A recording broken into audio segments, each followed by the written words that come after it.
अगले दिन भी वही हुआ। फिर एक और दिन, पर अर्जुन के जाल में कोई शिकार नहीं फंसा। दिन पर दिन गुजरते गए। पक्षी और जानवर मानो जंगल से गायब हो गए हो। अर्जुन के चेहरे पर चिंता की लकीरें बढ़ने लगीं।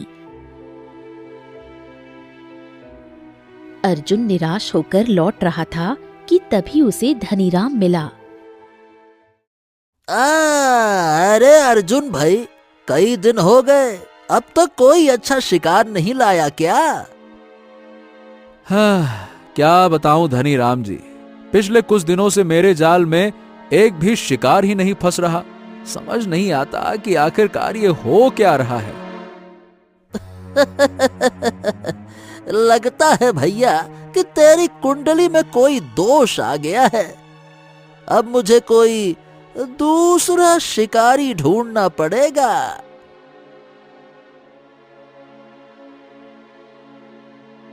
इतना कहकर धनीराम वहां से चला गया। अर्जुन स्तब्ध खड़ा रह गया। अर्जुन घर लौटा और सारी घटना अपनी पत्नी राधा को बताई। राधा भी चिंता में डूब गई। अब क्या होगा अर्जुन? अगर यही हाल रहा तो हमारे घर का चूल्हा ठंडा पड़ जाएगा। अर्जुन चुप रहा। अगले दिन सूरज की पहली किरणें घर के आंगन में पड़ी। अर्जुन अपना जाल और तीर कमान लेकर घर से निकलने ही वाला था कि राधा ने पुकारा। सुनिए जी, पिछले कई दिनों से आप खाली हाथ लौट रहे हैं। घर पर जो कुछ भी था वो सब खत्म हो गया। अब तो अनाज भी नहीं बचा है। अगर आज भी आप खाली हाथ लौटे तो हमें भूखा सोना पड़ेगा। ये सुनकर अर्जुन की आंखों में नमी उतर आई। चिंता मत करो राधा, मुझे विश्वास है कि आज कोई ना कोई शिकार तो जरूर मिलेगा।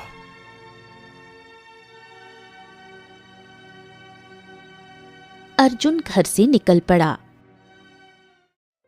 अर्जुन जंगल पहुंचा और दिन भर जाल लगाए बैठा रहा, लेकिन उस दिन भी कोई शिकार नहीं मिला। भूख और थकान से कमजोर अर्जुन एक वृक्ष के नीचे बैठ गया। हे भगवान, अब मैं करूं तो क्या करूं? अगर मैं खाली हाथ लौटा तो राधा टूट जाएगी, मेरी चंपा भी भूखी सो जाएगी, दोनों मेरी राह तक रही होंगी। अब मैं क्या करूं? अर्जुन का चेहरा निराशा से भर गया। कुछ देर बाद उसके मन में एक विचार आया।